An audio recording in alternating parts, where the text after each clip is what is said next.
Hi everyone, आज आपण hair colour या टॉपिक वरती आजचं आपण डिस्कशन करणार आहोत। यामध्ये आपला टॉपिक आहे आज रूट टचअप। रूट टचअप सर्वांना खूप निगडीचा विषय आहे आणि सर्वांसाठी खूप महत्त्वाचा विषय आहे की बऱ्याच वेळेस आपण जो ग्लोबल कलर केलेला असतो या ग्लोबल कलर मध्ये रूट टचअप करायचं आपल्याला नंतर तर खूप सारी तारेवरची कसरत आपल्याला करावी लागते। परफेक्ट शेडिंग मॅच झाली पाहिजे, अगोदरचा जो टोन आहे तो tone to tone perfect similar आला पाहिजे, बरोबर आहे।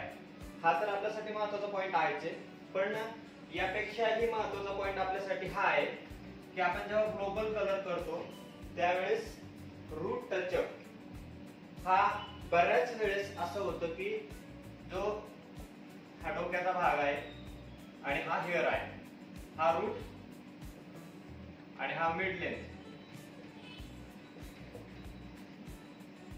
यामध्ये काय होतं, हा शेडिंग दिसतो आपल्याला लेवल लिफ्टिंग चांगला, हा कुठेतरी डार्क दिसतो, कॉन्ट्रास्ट दिसतो, कधी कधी व्हायब्रंट दिसतो, है ना। हे खूप सारे प्रॉब्लेम्स आपल्याला बघायला मिळतात। तर आपण हा टेक्निकली टॉपिक आपण समजून घेऊया आज की आपण रूट टचअप करता वेळेस काय करायचं आणि काय नाही करायचं। ओके, तर बघा या ठिकाणी आपल्याला जो रूट टचअप आहे बघा 3 नंबरचा शेड केला आपण तरी पण आपल्याला ब्लॅक हेअर दिसतात रूटला। 4 नंबरच्या शेड केला तर ऑलमोस्ट आपल्याला डार्क ब्राऊन दिसतात। 5 नंबरचा शेड जर आपण यूज केला तर आपल्याला इथे डार्क ब्राऊन सेमच दिसतो।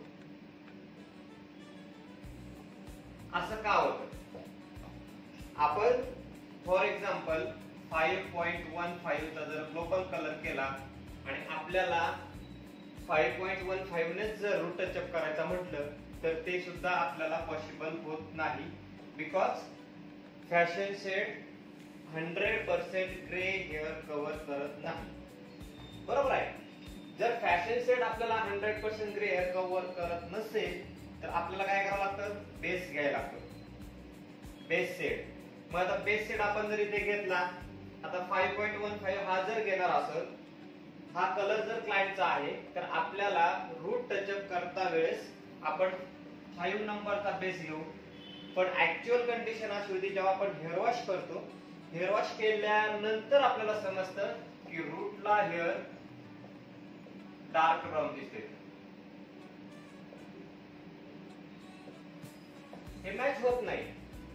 म्हणून मित्रांनो आपण इथे ह्या टॉपिक कडे खूप सिरियसली लक्ष द्या की आपण ज्या वेळेस आपल्याला 5.15 कलर करायचा आहे त्यावेळेस आपण रूट टचअप जर आपल्याकडे ग्रे हेअर 100% करायचे असतील आपल्याला कव्हर, तर आपल्याला काही टिप्स आणि ट्रिक्स प्रॉपर फॉलो करायला लागतील। तर त्यामध्ये टिप्स आणि ट्रिक्स ह्या इम्पॉर्टन्स आहेत। नंबर 1, तुम्ही जर इथे 10 व्हॉल्यूम डेव्हलपर मध्ये जर केला, बघा 10 व्हॉल्यूम डेव्हलपर मध्ये जर युटिलाइज केला तर काय होणार, अजून तुम्हाला डार्केस्ट ब्राऊन रूट टचअप दिसेल।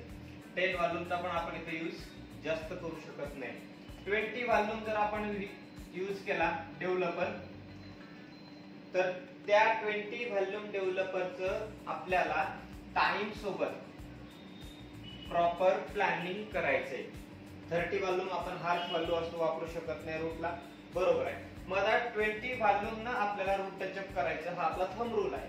तर मग त्यामध्ये आपल्याला ऍडिशनल स्मार्ट वर्क करायचं टाइमचं कॉम्बिनेशन, आणि त्या 5.15 मध्ये आपण जर 5 नंबरचा बेस ऍड करत असेल 20 व्हॉल्यूम डेव्हलपर सोबत, तर आपल्याला कमीत कमी 45 मिनिट्स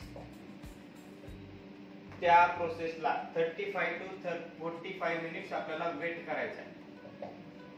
पुढे म्हणत असेल की 20 मिनिट्स नंतर रूट टचअपला ऍप्लिकेशन झालं वॉश करा, तुमचा एकची प्रॉपर कलर येणार नाही, एक तर सॅच्युरेशन हाय जाईल नाही तर सॅच्युरेशन लो जाईल, बरोबर आहे।